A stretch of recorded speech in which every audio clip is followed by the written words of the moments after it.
आजच्या ह्या पुस्तक प्रकाशन कार्यक्रमाला प्रकट झालेल्या तुम्हा सगळ्या लसिक म्हणजे 2 लसी घेतलेल्या आणि रसिक मंडळींचं मनपूर्वक स्वागत. 14 विद्या आणि 64 कलांची जननी असलेल्या सरस्वती पूजनाने आणि अंधाराला भेदून आशेचे, आनंदाचे आणि निर्मितीचे द्योतक असणाऱ्या दीप प्रज्वलनाने आपण ह्या कार्यक्रमाची सुरुवात करूया. यासाठी मी आजचे माननीय आमंत्रित श्री दिनकल गांगल सर, श्री अशोक नायगावकर, ग्रंथालीचे श्री सुदेश हिंगलाजपूरकर आणि आजचे लेखक वसंत दाते यांना मंचावर येण्याची विनंती करते.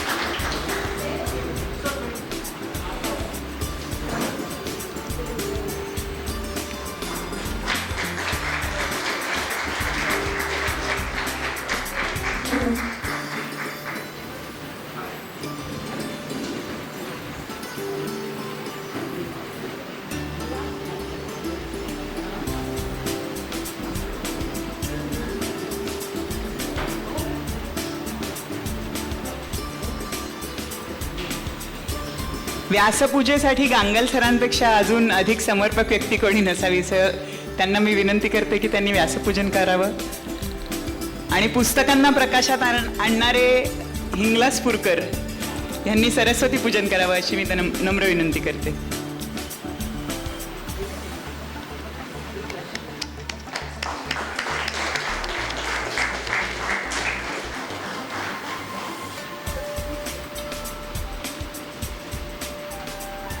आपल्याकडे कुठल्याही कार्यक्रमाची सुरुवात ही विघ्नहर्त्या गणरायाच्या वंदनेनीच होते. काळ बदलला त्याप्रमाणे नवीन नवीन गणेश वंदना निर्मिल्या गेल्या, कधी गाण्यांच्या रूपाने, कधी काही सिनेमांच्या रूपाने. आणि देव जरी एक अढळ एकमेव असला तरी त्याच्या भक्तांची रूपं आणि भक्ती प्रकट करण्याची रूपं बदलत गेली, विविध रंगी विविध ढंगी होत गेली. अशीच एक ओळखीची गणेश वंदना थोड्या नव्या रूपात आपण आज ऐकूया. सादर करण्यासाठी येत आहे आपला घरचाच बुलंद आवाजाचा आणि तितक्याच लवचिक गळ्याचा यश गोखले.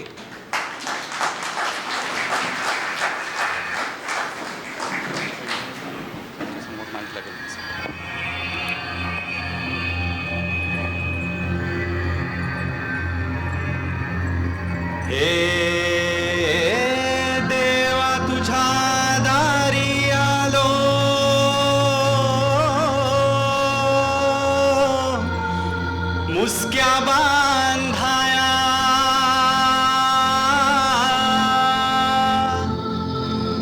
क्वारंटाईन विना भय लागे वाढाया घुसमटली हाकमुखी उद्धार कराया संसर्गाची छाया तुझ्या भक्तीचीच माया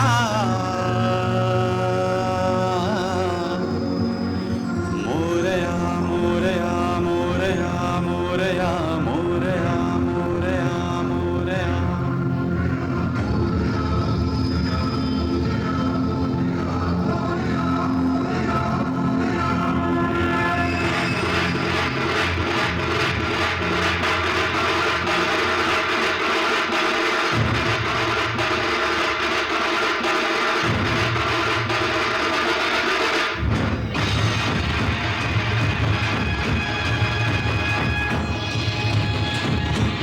मोरया मोरया मोरया मोरया मोरया मोरया हे देवा तुझ्या दारी आलो मुस्क्या बांधाया क्वारंटाईन विना भय लागे वाढाया घुसमटली हाकमुखी उद्धार कराया संसर्गाची छाया तुझ्या भक्तीचीच माया मोरया मोरया मोरया मोरया मोरया मोरया मोरया मोरया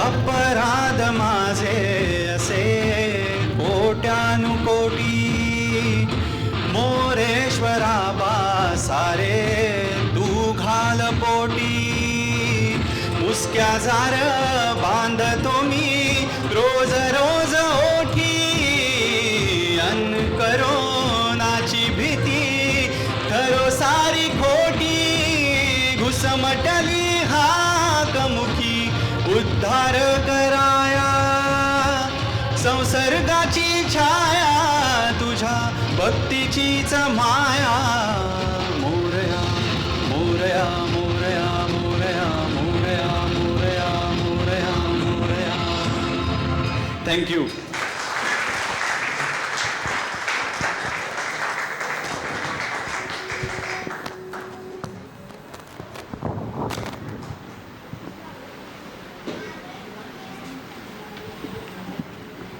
तर ही झलक आपल्याला गणेश वंदनेतून एक मिळालेली आहे की आजचा कार्यक्रम आणि हे पुस्तक साधारण काय असेल ह्याची.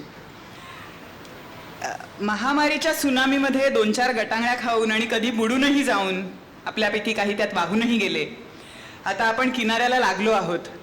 चौथ्या लाटेबद्दल चर्चा वगैरे चालू आहे, पण त्याच्याकडे सगळेजण हल्ली दुर्लक्ष करतात, कारण सध्या लाट ओसरली आहे तर ओहोटीचा आनंद घेऊया. इथे एवढ्या संख्येने आणि उत्साहाने आपण सगळे जमलो आहोत. याहून मोठी ग्वाही ह्या गोष्टीला काही दुसऱ्या ग्वाहीची गरज नाही. स्वर्गलोकातल्या सरस्वतीच्या स्मरणाने, व्यासांच्या स्मरणाने आणि गणपती बाप्पाच्या गजराने सुरुवात आता छान झाली आहे. तर आता इहलोकातल्या आपल्या प्रमुख पाहुण्यांकडे वळूया. ग्रंथालीतर्फे श्री सुदेश हिंगलाजपूरकर आणि दाते परिवारातर्फे बारिश दाते यांना मी विनंती करते की त्यांनी सुप्रसिद्ध कवी अशोक नायगावकर यांचे स्वागत करावे.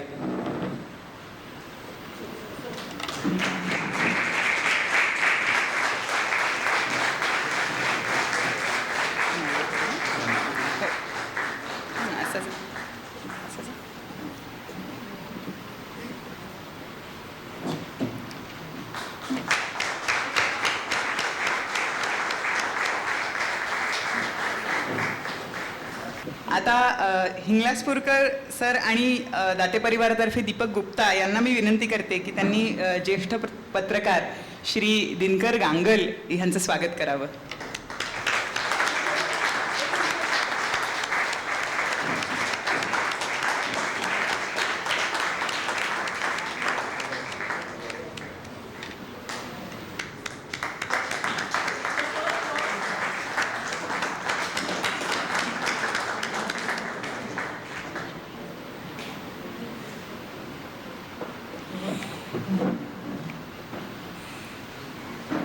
आता आजच्या कार्यक्रमाचे उत्सव मूर्ती, आजचे लेखक, आपले सगळ्यांचे स्नेही वसंत दाते यांचं स्वागत करण्याची विनंती मी सुदेश हिंगलाजपूरकरजींना करते.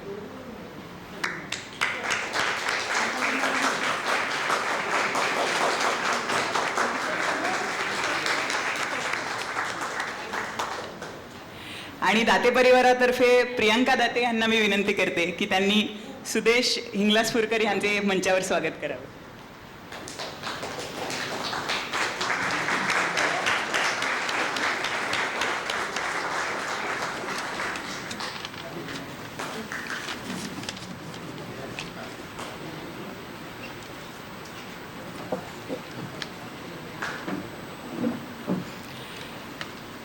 वसंत दातेंच्या वक्रबुद्धीचा प्रकाश पुस्तक रूपाने आपल्यापर्यंत पोहोचवणाऱ्या ग्रंथाली प्रकाशन संस्थेचे श्री सुदेश हिंगलाजपूरकर यांना मी विनंती करते की त्यांनी प्रकाशकाचे मनोगत आपल्या सगळ्यांपुढे मांडावे.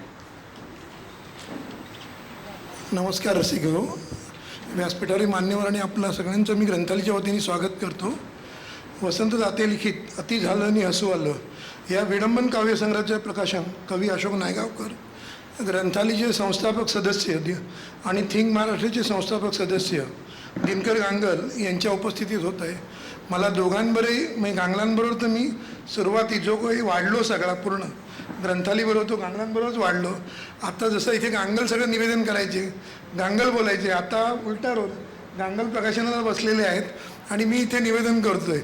खरं तर मी ती सगळी तयारी करत असायचो आणि गांगल मला म्हणायचे सुया आता पुस्तकाचं पार्सल तयार आहे ना, पॅकिंग सगळं, आता आपल्याला प्रकाशन करायचं आहे, असं सगळं चालू असायचं ग्रंथालयात असताना. तर या दोघांच्या हस्ते या पुस्तकाचं प्रकाशन होतं आहे. खरंच मला त्याचा आनंद होतो. आजची उत्सवमूर्ती वसंत दाते यांचं अति झालं आणि हसू आलं हा करोनावरचा 101 पानांचा गुच्छ सादर केला. विडंबनांच्या तिरकस नजरेने पाहिलं की करोना काळ किती वेगळ्या तऱ्हेने साहित्यात टिपता येतो हे वसंत दाते यांनी करोनापोथीत मांडलं आहे. या पुस्तकाची मांडणी व त्यातील बुकमार्क हे सर्व डिझाईन हे त्यांचं स्वतःचं आहे. या पुस्तकाला अशोक नायगावकर यांची प्रस्तावना लाभली आहे. हा माझ्या विडंबन काव्यसंग्रह जो ग्रंथालयाकडे प्रकाशित करण्यासाठी आला याचं खरं श्रेय विनायक गोखले यांना आहे. पेणचा जो विनायक गोखले आहे तो जसं आमच्यासाठी चांगलं श्रीखंड आणतो तिथून येताना, तसं तो यावेळी आमच्यासाठी चांगला एक काव्यसंग्रह विडंबन काव्यसंग्रह घेऊन आला होता आणि त्याचं आज आम्ही प्रकाशन करू शकलो. ग्रंथालयाचा जो कविता संग्रहाचा जो प्रवास आहे कविता दशकाची या पुस्तकापासून सुरू झाला. नंतर ग्रंथालयाने 200 पुस्तकं कविता संग्रही प्रकाशित केलेली आहेत. तर ह्या कविता संग्रहामध्ये आम्ही जी वेगळी पुस्तकं जी केलेली आहेत, झेंडूची फळे हा आचार्य बाळकोबा यांचा एक विडंबन काव्यसंग्रह आम्ही केला होता. दुसरा शांताराम पवार म्हणजे पोटपोडाचे श लिहायचे त्यांचा आम्ही कविता नावाने 4 भागातला कविता संग्रह आम्ही प्रकाशित केला होता. ह्या सगळ्या कविता आहेत त्या त्यांनी फ्लोरोसंट कागदावरती छापल्या होत्या आणि व्हाईट जसं आता यांच्या तुम्ही कविता संग्रह ज्यावेळी बघाल तर या सगळ्या खाकी पेपरवरती काळ्या रंगातनं छापलेलं आहे.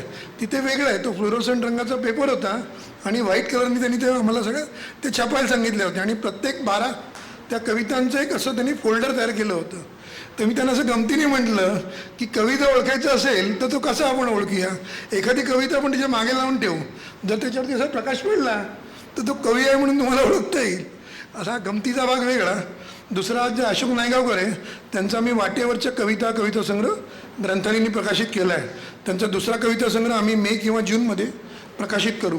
आता मी तुमचा पुढचा जो संवाद आहे तुमच्याशी जो साधणार आहे तो ग्रंथालय काय करते तुम्हाला सगळ्यांना कळावं आणि ग्रंथालयाची माहिती होईल त्याबद्दल बोलणार आहे. ग्रंथालयाचं आमचं हे 47वे वर्ष आहे.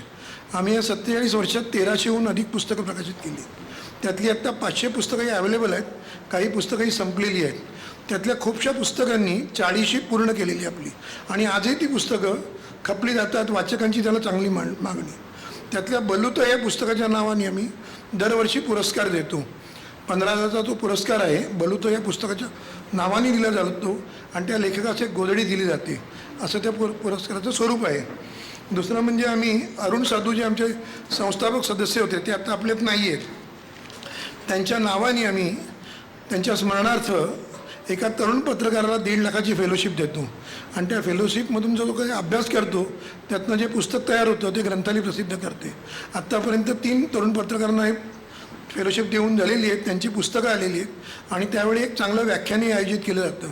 यावर्षी जे आम्ही व्याख्यान आयोजित केलं होतं त्याचे व्याख्याते होते गणेश देवी.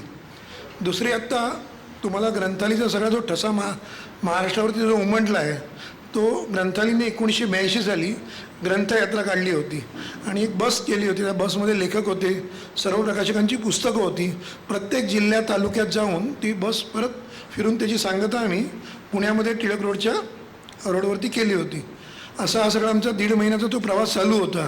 या प्रवासात नामवंत लेखक सहभागी झाले होते, पुस्तकाची विक्री चांगली झाली होती आणि नंतर मग त्या ज्या टिळक रोडवरून आम्ही जात होतो तिथे ही सगळी जी मोठी मंडळी होती, तिथे सतीश आळेकर होते, जब्बार पटेल होता, बघताय काय सामील व्हा असं सगळं ते म्हणत होते. तर या यात्रेला यावर्षी आमचे 40 वर्ष पूर्ण होतात. तर असं आम्ही आखलं आहे की पुन्हा एकदा आपण महाराष्ट्राचा ढवळून काढूया. आता लेखक जो आहे तो विविध माध्यमातून लिहितो आहे. तो छापील पुस्तकासाठी लिहितो असं नाही. तो एखादं चांगलं स्क्रिप्ट लिहितो, त्यातनं सिनेमा येतो, कधी नाटक चांगलं येतं, किंवा त्याचं नुसतं फेसबुकवरती कॉलम चालू असतो, ट्विटरवरती लिहितो. तर अशा विविध माध्यमात तो जो काही लिहितो आहे त्याचं एक चांगलं प्रेझेंटेशन तयार करावं, पुस्तकांचं एक्झिबिशन असेल आणि त्यांना आपण गावोगाव घेऊन जावं. तर हा दौरा आम्ही साधारणतः सप्टेंबरला सुरू करू. त्याची सांगता आमच्या वाचक दिन आमचा दरवर्षी 25 डिसेंबरला असतो. त्या वाचक दिनी त्याची आम्ही सांगता करू. त्यात जर आपल्याला सहभागी व्हायला आवडलं तर ग्रंथालयाला नक्की आपल्याला सहभागी करून घेता येईल. 1 मे 2019 पासून करोना काळात ग्रंथालयांनी काय केलं, आम्ही घरी बसलो होतो, सगळे आपण मंडळी घरी होतो. तर आपण ग्रंथालयांनी ग्रंथालयाच्या मंडळींनी ठरवलं की आपण आपलं एक यूट्यूब चॅनल सुरू करूया. त्या यूट्यूब चॅनलवरती आम्ही 4 प्रकारचे आता कार्यक्रम सुरू केलेले आहेत. पहिला जो आमचा कार्यक्रम आहे तो साहित्याच्या पारावरती. त्यात 2 लेखक असतात आणि 2 वाचक असतात. लेखक आपल्या पुस्तकाबद्दल बोलतो आणि वाचकांनी ते पुस्तक वाचलेलं असतं तो त्याबद्दल बोलतो. त्याचे एकूण 75 भाग झालेले आहेत. हे सगळे 75च्या 75 भाग तिथे आहेत. तुम्ही ते सगळे तुम्हाला ते सगळे पाहता येऊ शकतं. दुसरं, मला ग्रंथालयाच्या प्रदर्शनांच्या निमित्ताने खेडोपाड्यात जायचा योग येतो. त्यावेळी तिथं जाणं होतं की मुलं तर खूप चांगली शिकलेली आहेत आणि चांगली वाचतात आहे.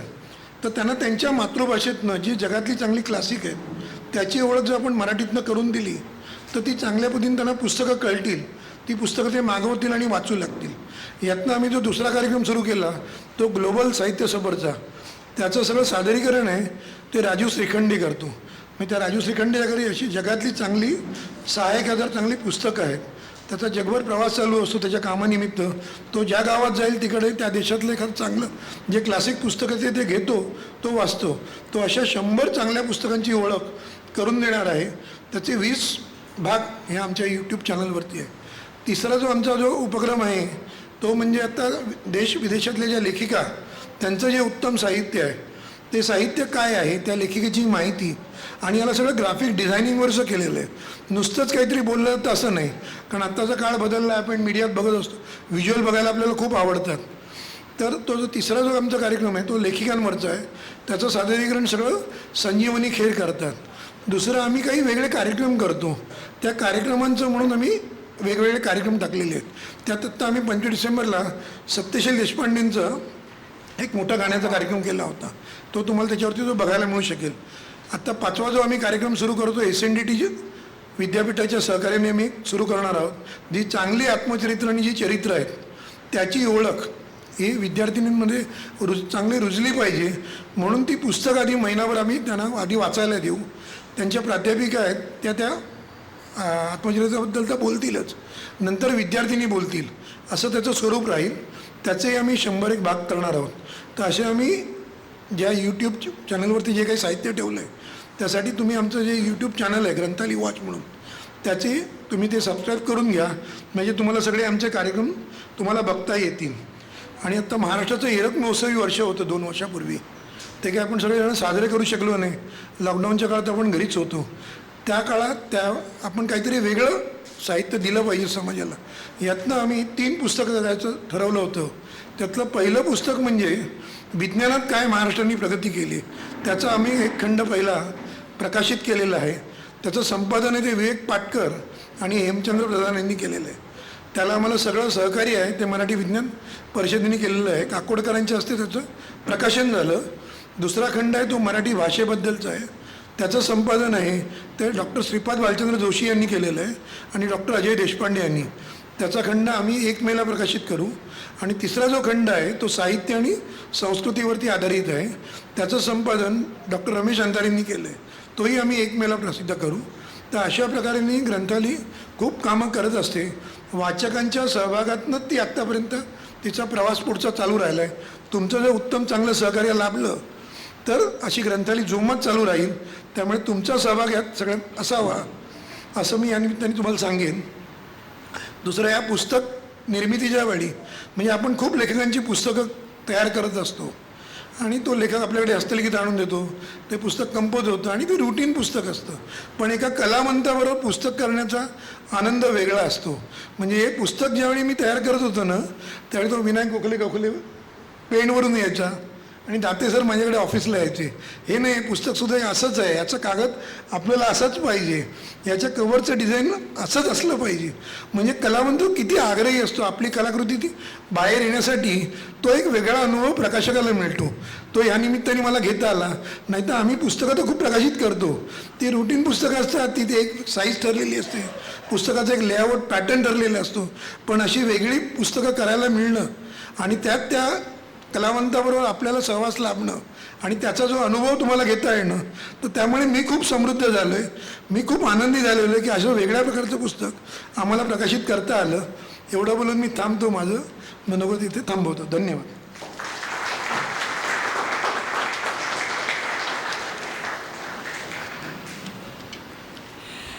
श्री सुदेश शिंगलासपूरकर यांचे आभार मानून आता ह्या कार्यक्रमाच्या पुढच्या भागाकडे वळूया.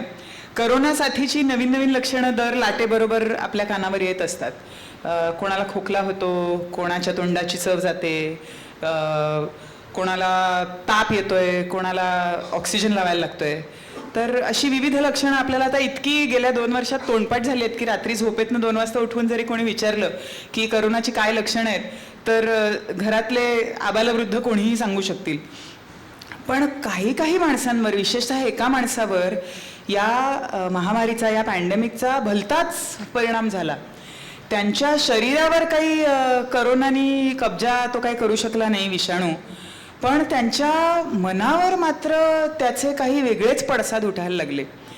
पण ते मराठी मन पण काही असं एरगेरं नव्हतं ना. शिवाजी महाराजांच्या गनिमी काव्याचं बाळकडू त्या मराठी मनाने प्यायलेलं होतं.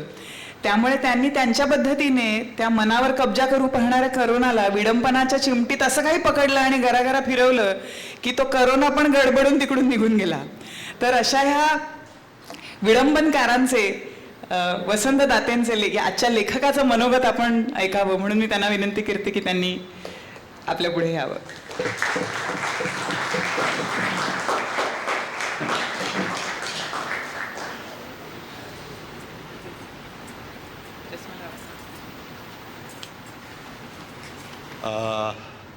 अपूर्वासारखं मला काही उत्स्फूर्त बोलता येत नाही, त्यामुळे इथे लपवून मी एक कागद ठेवला आहे, त्याच्यावरचं मी वाचू इच्छितो. मला काही सांगायचं आहे. आज माझ्या या वैडंबिनी म्हणजे विडंबनात्मक वैडंबिनी लेखन प्रपंचाच्या प्रकाशन समारंभाला उपस्थित राहिल्याबद्दल सर्व रसिक मित्रमैत्रिणींना शतशः नमस्कार. माझ्या विडंबिनी विचार पद्धतीबद्दल मी तुम्हा सर्वांना आधी काही सांगावं अशीची सौ अपूर्वाने विनंती वजा धमकी दिल्यानेच मी हे धाडस करतो आहे. परवा काही किरकोळ वैद्यकीय समस्या उद्भवल्यावर तात्काळ माझ्या सतर्क पत्नीने, कुठे गेली ती, जी आहे इथे असली, मला इस्पितळाच्या दारी उभा केला. तिथे पोचल्यावर रीतसर वैद्यकीय कसरतीचा अपरिहार्य भाग म्हणून माझं वजन, उंची, माप आणि रक्तदाब तपासण्याच्या मिशाने त्या यमराज सहोदराने माझ्या छातीचे ठोके ऐकण्यासाठी हृत्स्पंदनी ध्वनिवर्धकाचे, म्हणजे कंसात आपल्या माय मराठीत त्याला बहुतेक स्टेथोस्कोप म्हणत असावे, बोंडू माझ्या छातीवर चेपले आणि माझ्या ठोक्यांचा कानोसा घेऊन अत्यंत गंभीर चेहऱ्याने पण नाखुश होऊन मी अगदी टुणटुणीत असल्याचे जाहीर केले. पण उगाच घाईघाईचा निष्कर्ष नको म्हणून माझ्या पत्नीला हृत्स्पंदनी आलेख काढण्याचा सल्ला दिला. एक निसुत्ती अस्फुटशी शिंक आणि चोरटा खाकरेवजा खोकला या करोना काळात आल्यामुळे तो मला असा 15-20 हजारांचा चुना लावून गेला. अर्थात एवढ्या मोठ्या इस्पितळांची ही रंगसफेदी त्याशिवाय कशी पार पडणार, म्हणून त्याने दिलेल्या सल्ल्यानुसार जेव्हा माझी हृदयस्पंदने टिपणाऱ्या त्या काळ्या खोक्यातून ती हृदलेखाची पट्टी धडाधड बाहेर यायला लागली, तेव्हा तिच्यावरील माझी हृदस्पंदने आलेखणारी ती वेडीवाकुडी रेषा मी अगदी निरोगी जिवंत असल्याचा पुरावा सादर करीत होती.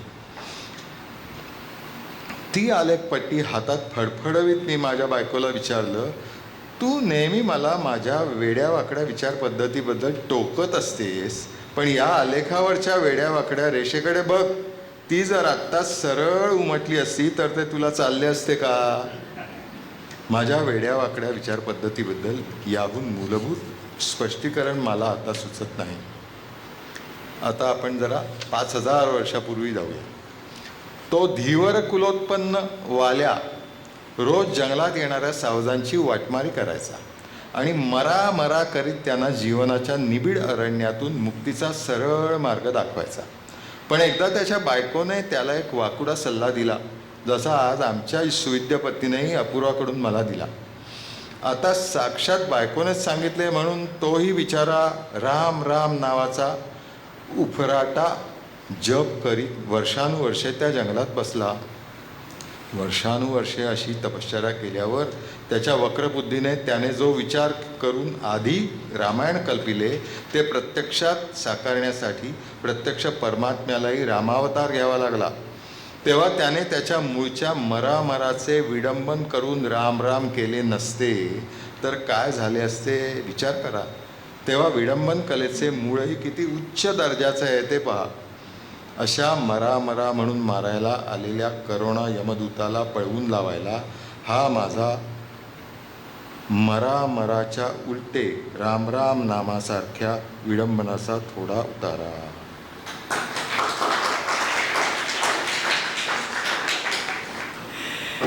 तर ही वक्रबुद्धी कुठे कुठे आणि कशी कशी वळली आहे हे पाहणं फार मजेदार आहे.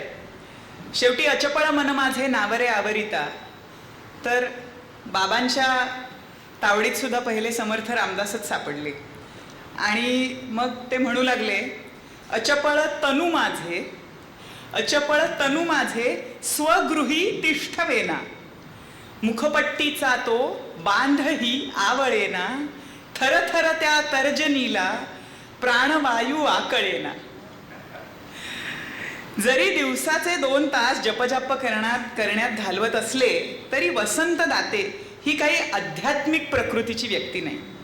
रसिक, कुत्सिक आणि मस्करी करणारा, प्रेमावर मनापासून प्रेम करणारा हा चिरप्रेमी. त्यामुळे हे जग करोनाने कितीही ग्रासले तरी कुसुमाग्रजांच्या खांद्यावर आपल्या प्रेमाच्या बंदुकीची नळी ठेवून वसंतराव म्हणतात, प्रेम कुणावर करावं, प्रेम कुणावरही करावं, मुस्की आडच्या घुसमटत्या श्वासांवर करावं, जंतुविरहित जलाच्या म्हणजे सॅनिटायझरच्या मादक वासावर करावं, प्राणमापकातल्या ऑक्सिमीटरमधल्या तर्जनीच्या थरथरीवर करावं, बाष्परीतल्या मंद शीतोष्ण बाष्पावर करावं, प्रेम कशावरही करावं. गेल्या 2 वर्षात अनेक नवे शब्द आपल्या रोजच्या संभाषणात आपल्या वापरात आलेले आहेत. Mask, sanitizer, quarantine, social distancing, vaporizer, ventilator वगैरे वगैरे बरंच काही. त्यावेळी सावरकरांच्या तैलबुद्धीला स्मरून ह्या सगळ्या शब्दांना प्रतिशब्द योजण्याची धुरा दात्यांनी खांद्यावर घेतली आणि मग मास्कची सज्जन मुखपंटी आणि प्राकृत मुसक्या झाल्या, वेपरायझरची बाष्परी झाली, सॅनिटायझरचं जंतुविरही जल झालं, व्हेंटिलेटरला प्राण झरोका हे चपखल नाव मिळालं आणि तापमापकाच्या जोडीला प्राणवायू मापक सुद्धा दाखल झालं. इतकी व्यापक दृष्टी असलेल्या या सृजनाला शेवटी आवर घालणं कठीण व्हायला लागलं. दिवसनरात्र घराच्या नजरकैदेत बाहेरच्या लोकांशी, जगाशी, रस्त्याशी कोणाशीच संपर्क नाही, कारण संपर्क म्हणजे संसर्ग. मग बाहेर न जाऊ शकलेली सगळी ऊर्जा मनाला पोहोचू लागली आणि ही करोना गाथा दुथडी भरून व्हायला लागली. कधीही पाहावं तर बाबा आपले त्यांची जाडजूड पांढरी चोपडी घेऊन त्यात पाण्याच्या पानं लिहून काढतायत.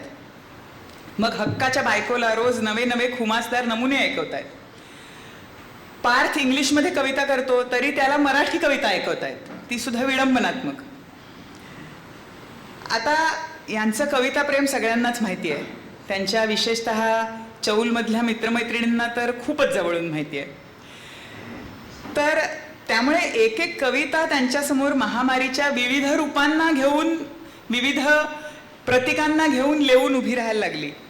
कधी त्यांना सुचलं की लाजून खोकणे अन खोकून ते पाहणे, लाजून खोकणे अन खोकून ते पाहणे, मी ओळखून आहे करोना तुझे बहाणे. तर कधी पाडगावकरांना स्मरून ते म्हणाले, सांगा कसं जगायचं, कण्हत कण्हत की गाणं म्हणत, तुम्हीच ठरवा. सांगा कसं जगायचं, तुम्हीच ठरवा. चार भिंतीत चिणून घेत करोना भयाने कण्हत कुथत, की बाहेरच्या मोकळ्या हवेत मित्रमंडळींच्या संसर्गातही करोनाला हसत हसत दूर ठेवत, तुम्हीच ठरवा. पण वसंतरावांचा आवाका करोनाच्या आवाक्या इतकाच वाढायला लागला आणि कवितांमागोमाग गाणी, अभंग, श्लोक, जुन्या नाटकांची नावं, प्रसिद्ध डायलॉग आणि काय काय काय काय त्यांच्या कचाट्यात सापडायला लागले. तेव्हा ही 100 पानी विडंबन गाथा आपल्या सगळ्यांबरोबर पर्यंत पोहोचावी म्हणून कसं असतं, जिथे पिकतं तिथे विकत नाही ना. त्यामुळे आई ऐकतेय, आम्ही ऐकतोय, वा छान आहे. आई म्हणते, बाबा रोज सकाळी उघडून किती लिहित असतात, काय काय त्यांना सुचत असतं. पण तेवढ्यापुरतंच ना, कारण घर की मुर्गी दाल बराबर. शेवटी मित्र तोच मित्र. विनायक गोखले आले आणि म्हणाले, अरे हे कसलं अफलातून आहे, हे फक्त घरच्या पुरतं राहता कामा नाही, हे सगळ्यांपर्यंत जायला पाहिजे. कारण ही हास्याचा जो बूस्टर डोस आहे तो सगळ्यात जास्त जरुरी आहे सध्या. आणि म्हणून त्यांनी मग विनायक गोखलेंचे संपर्क आणि स्नेही जगात सर्वदूर पसरलेले आहेत. त्याच्यामुळे विशेषतः काव्यशास्त्र विनोदनं ह्या क्षेत्रामध्ये तर ज्या दिशेला तोंड फिरवावं त्या दिशेला विनायक काकांच्या ओळखीची कोणीतरी व्यक्ती आपल्याला नेहमीच भेटते. तर त्यांनी लगेच संपर्क काढले. सुदेश इंगलासपूरकरांना काही त्यातले नमुने ऐकवले आणि आम्ही सगळेजण की म्हणत असताना की आपण फेसबुकवर बाबांचे व्हिडिओज टाकू. आम्ही 2-4 टाकूनही पाहिले. त्याला खूप छान प्रतिसाद आले. एखाद्या वेळेस तुमच्यापैकी काही जणांनी ते पाहिलेही असतील, ऐकलेही असतील. पण विनायक काकांनी ठरवलं होतं की हे पुस्तक आणि हे हास्याचे बुडबुडे सगळ्यांपर्यंत पोहोचायलाच पाहिजेत. आणि त्यांनी तो गड जिंकला आणि ग्रंथालीतर्फे आज ह्या पुस्तकाचा हा एक छोटेखानी पण अतिशय सुहृद असा सोहळा आपण सगळ्यांसोबत आज साजरा करतो आहोत. तर आता मी मान्यवरांना विनंती करते की त्यांनी अति झालं नि हसू आलं ह्या वसंत दाते लिखित विडंबन गाथेचे प्रकाशन करावे.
आता प्रत्येक अपत्याचे 2 पालक असतात. तसा इथे लेखक आहेत, पण ज्यांच्यामुळे हे पुस्तक ह्या स्टेजपर्यंत पोहोचलं तो पालक सुद्धा या स्टेजवर यावा अशी आपल्या सगळ्यांची इच्छा आहे. तर विनायक गोखले यांनी कृपया मंचावर यावं आणि ह्या पुस्तकाची पहिली प्रत ही श्री दिनकर गांगल यांच्यातर्फे विनायक गोखले यांना मिळावी अशी नम्र विनंती.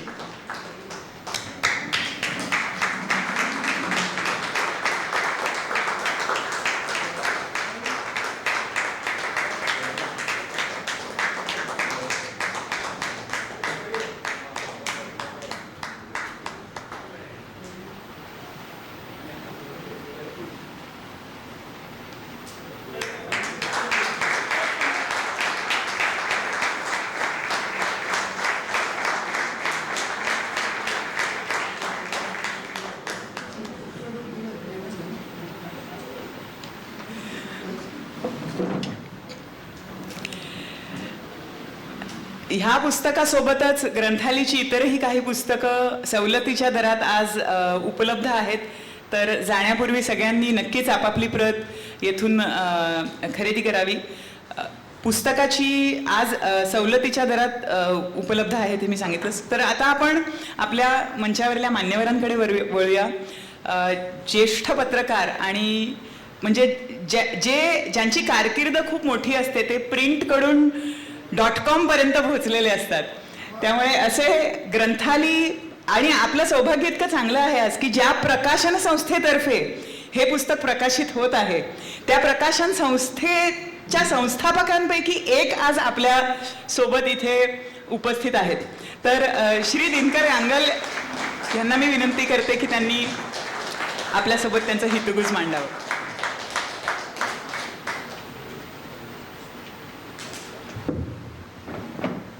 अपूर्वानी माझ्या प्रदीर्घ कारकिर्दीचा उल्लेख केला.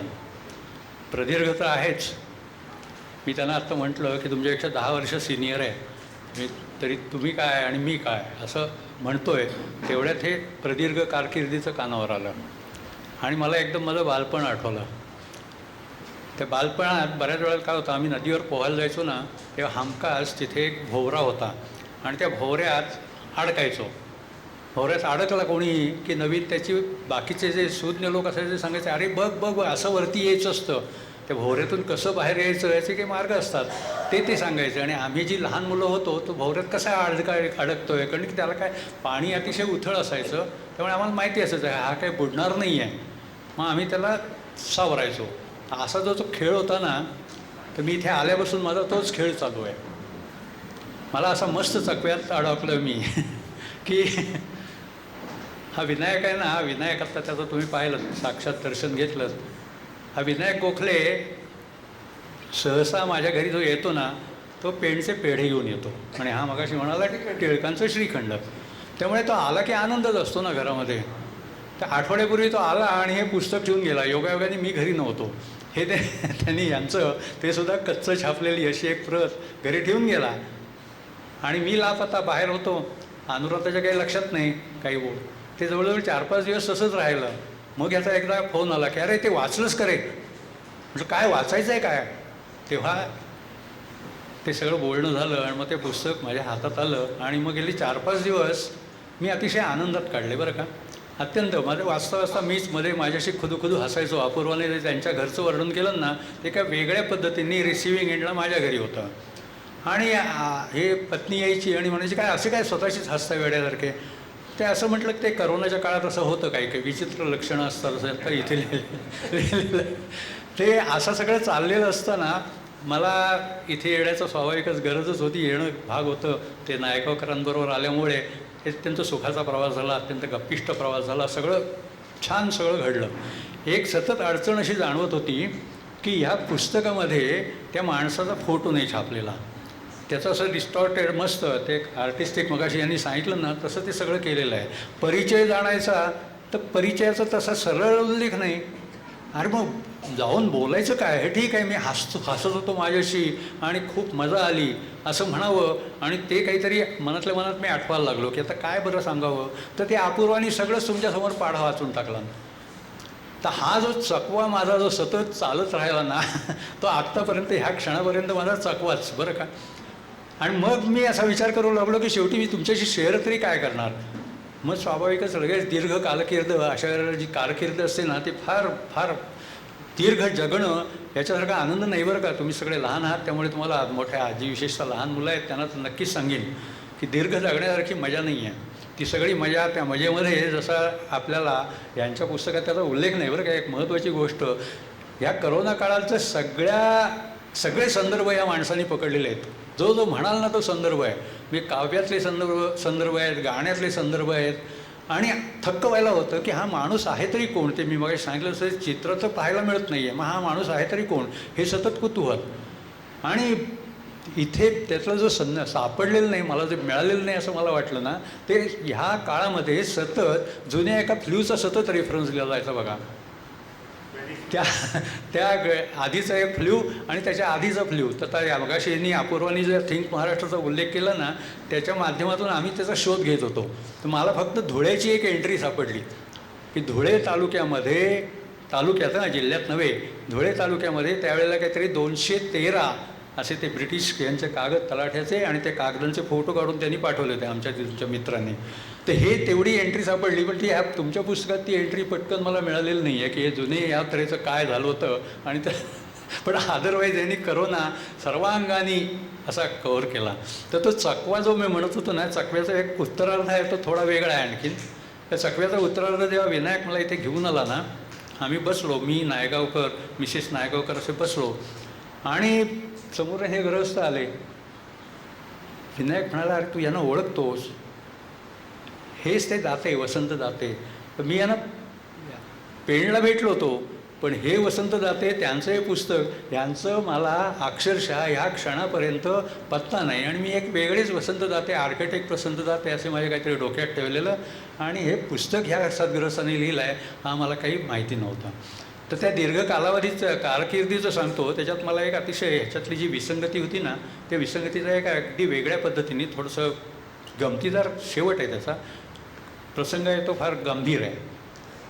अंधश्रद्धाविरोधी केवढ्या मोठमोठ्या, आता ह्याच्यातही करोनाची अंधश्रद्धा कशा पद्धतीने जाते ते तुम्ही अनुभवू शकाल. हे वाचता वाचता स्वाभाविकच अंधश्रद्धा निघून जाते. तर ती अंधश्रद्धाविरोधी आंदोलनं फार जोरात होती बघा. एक 40-50 वर्षापूर्वी अतिशय जोरात ठिकठिकाणी कार्यकर्ते तयार असायचे. हल्ली हे सगळंच मंदावलेलं आहे. तर ते कार्यकर्ते असायचे, तसे ती वडाळ्याला जी पंढरीची यात्रा भरायची ना, जशी पंढरपूरला भरते तशी वडाळ्याच्या मंदिरासमोरही मोठी यात्रा भरते. तर इथूनचे जे आमचे सगळे जे शूरवीर होते ना, अंधश्रद्धा विरोधीवाले, ते सगळे शूरवीर तिथे जाऊन वेगवेगळे प्रयोग करायचे. ते रांगोळी काढून दाखवायचे, म्हणजे रांगोळी नाही, काय म्हणतात त्याला, पुडी लावतात त्याला, विभूती काढून दाखवायचे, ते आग पेटवून दाखवायचे, नाना तऱ्हेचे जे जे प्रयोग असतात ना, ते सगळे तिथे करून दाखवायचे बरं का. तर तसे यांनी करून दाखवले. ती विभूती काढली आणि नंतर त्यांनी सांगायला सुरुवात केली की ही विभूती किती सोपी असते, सत्यसाईबाबा जे करतात ते काही खरं नसतं, असं वगैरे सगळं लेक्चर देऊन झालं. सगळा आजूबाजूला समुदाय ओहा, ते सगळे पांगले यांचं भाषण संपल्यानंतर. मग एक म्हातारा हळूहळू पुढे आला आणि तो म्हणाला, तेवढी ती पुडी जी आहे ना, ती मला जर दिलीत तर बरं होईल.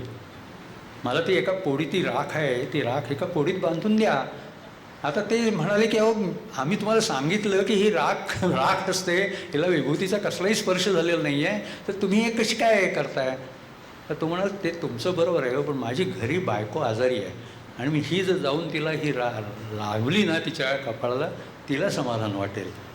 आता हे जे होतं हे भयंकरच होतं ना. म्हणजे ह्याच्यातली जी सगळी विसंगती होती, ती विसंगती इतकी दाहक होती. हा प्रसंग सगळा, त्यावेळेला मी महाराष्ट्र टाइम्समध्ये नोकरी करत होतो, त्या महाराष्ट्र टाइम्समध्ये हा सगळा प्रसंग छापला की आपणच करत असलेलं काम एका वेगळ्या पद्धतीने कसं अंगावर येऊ शकतं, हे तिथे आम्हाला अनुभवायला आलं. परंतु ह्या प्रकारच्या विसंगती आपल्याला सतत अनुभवाला येत असतात आणि त्या आपण सतत सहजपणे स्वाभाविकपणे ग्रहण करत असतो. ह्या माणसाने गेल्या 2 वर्षात काय केलं ते आत्ता अपूर्वानी फार छान पद्धतीने वर्णन केलं. ह्या माणसाने ते सगळं ग्रहण केलं आणि खरंच मला तिचं ते वर्णन एका टप्प्यावर तर इतकं आवडलं की त्यांच्यावर जो मानसिक आघात झाला, त्या मानसिक आघाताने अनेक माणसं वेडी झाल्याचं मी पाहिलेलं आहे. म्हणजे सैरभैर झाल्याचं, वेडी ॲक्च्युली वेडी नाही, पण ह्या माणसाने ते ज्या तऱ्हेने आत जिरवलं आणि नायगावकरांनी जसं वर्णन केलं आहे की ते त्यांच्या खोपडीत कसं गेलं, ते त्यांच्या खोपडीत कसं गेलं आणि त्या खोपडीतून बाहेर आलं, असं नायगावकरांनी जी प्रस्तावना लिहिली ना ती अतिशय छान आहे. त्या प्रस्तावनेमध्ये हे सगळं त्या पुस्तकाचं सार येतं. अशा तऱ्हेने एक अत्यंत उत्तम असं पुस्तक आपल्या हाती आज लागलेलं आहे. विजय तेंडुलकर यांनी, ते नायगावकरच्या ह्याच्यात तो उल्लेख नाही आहे विजय तेंडुलकरांचा, परंतु नायगावकरांनी हे सगळं माणसांच्या जीवनात येतं कुठून, अशा तऱ्हेचा एक प्रश्न उपस्थित केलेला आहे. ते तेंडुलकरांनी त्या संबंधात एक अतिशय छान पुस्तक लिहिलेलं आहे की हे सारं येतं कुठून. म्हणजे वेगवेगळी माणसं, अत्यंत त्याच्यामध्ये वेगवेगळ्या क्षेत्रातली माणसं आहेत. हे जसे आर्किटेक्ट असलेले, नॉर्मली कुठच्याही प्रकारची सर्जनशीलता म्हणजे आर्किटेक्चरमधली जी असेल ती सोडली तर नाही, यापूर्वी तुम्ही तसं काही व्यक्त केलेलं नाही. तर नसलेलं एकदम ह्या तऱ्हेचं अगदी अद्भुत वाटावं अशा तऱ्हेचं क्रिएशन होतं. तसं त्यांनी त्या वेगवेगळ्या ठिकाणी वेगवेगळ्या ज्या व्यक्ती वाटतात, कोणी राजकारणी असतो तो कसा एकदम कशा पद्धतीने व्यक्त होतो, नॉट नेसेसरीली की तो लिहून अभिनय करून व्यक्त होईल, असे वेगवेगळ्या व्यवसायातले व्यक्ती घेऊन त्यांचं जे वेगळं व्यक्तीकरण आहे ते फार छान पद्धतीने व्यक्त केलं आहे. आणि त्याचा शेवट इथे गेला आहे की हे सारं येतं कुठून. तर वसंत दाते यांचं पुस्तक ते 100 पानी वाचलं पण, आणि हाताशी ठेवताना की हे सगळं खरोखरच असं वाटतं की हे सारं ह्या गृहस्थाच्या डोक्यात आलं कुठून असेल. तर ते कुठून आलं असेल हे जाणून घ्यायला मी मगाशी उत्सुक होतो की त्यांच्या मनोगतात काहीतरी सांगतील. तो शेवटचा चकव्याचा भाग आहे. त्या चकव्यामध्येही त्यांनी शेवटी फक्त रामरामाची जी स्टोरी आहे ती सांगितली मरा या पद्धतीने, आणि हे कसं घडलं आणि त्यांचे विडंबन पार वाल्मिकीपर्यंत जाऊन भेडवलं हे पुन्हा गंमतच होती. परंतु हे येतं कुठून याचं उत्तर काही सापडलं नाही. याचा एक शेवटचा तुम्हाला गमतीदार किस्सा सांगतो आणि थांबतो. अशोक रानडे हे संगीत समीक्षक म्हणून तुम्हाला माहिती आहे. ते एकदा आम्ही काय झालं होतं, काही म्युझिकविषयीच्या फिल्म्स दाखवल्या, छोट्या छोट्या शॉर्ट फिल्म्स. त्यावेळेला विजय राघवराव, कदाचित तुमच्यातले जे काही सिनियर असतील त्यांना माहिती असेल की विजय राघवराव हे फिल्म डिव्हिजनचे खूप गाजलेले म्युझिशियन होते, स्वतः अतिशय उत्तम बासरी वाजवायचे. तर ते विजय राघवरावांनी यांना मुद्दाम बोलवलं होतं आणि अशा तऱ्हेने वेगवेगळे तज्ज्ञ आणि विजय राघवराव यांच्या 2 डॉक्युमेंटरीज दाखवल्या. तर अशोक रानडे चिकित्सक, एका बाजूला ते जरी संगीताचे उत्तम जाणकार असले तरी अतिशय चिकित्सक, शंकाखोर म्हणावे इतक्या विविध क्वेरीज असायच्या त्यांच्याकडे, विचारणा तर इतक्या खोलवर करायचे. तर त्यांना इंटरव्ह्यूला बसवलं आणि विजय राघवराव उत्तरं देत आहेत. ते अशोक रानडे यांनी नाना तऱ्हेने त्यांना छेडलं की हे तुमच्या जे बासरीमध्ये आत्ता आलं आहे ना, मग ते काय करायचं, आम्ही तिथे फिल्मवर दाखवायचो, हे जे आत्ता ह्या पद्धतीचं आलं आहे ना हे कसं बरं आलं हे सांगा बरं. मग विजय राघवराव हो तो आता आहे, हो तो आता ह्याच्या पुढे काही त्यांना शेवटपर्यंत उत्तर देता आलं नाही. कारण देता आलं नाही म्हणजे ते कळतच नाही ना. तर तसं बिचारे वसंत दाते तरी कसं आपल्याला उत्तर देणार. तेव्हा आपण त्यांना त्यांच्या निर्मितीचं रहस्य सांगू शकत नाहीत, याबद्दल माफ करूया आणि ह्या पुस्तकाचा अधिकाधिक आनंद घेऊया. मी थांबतो.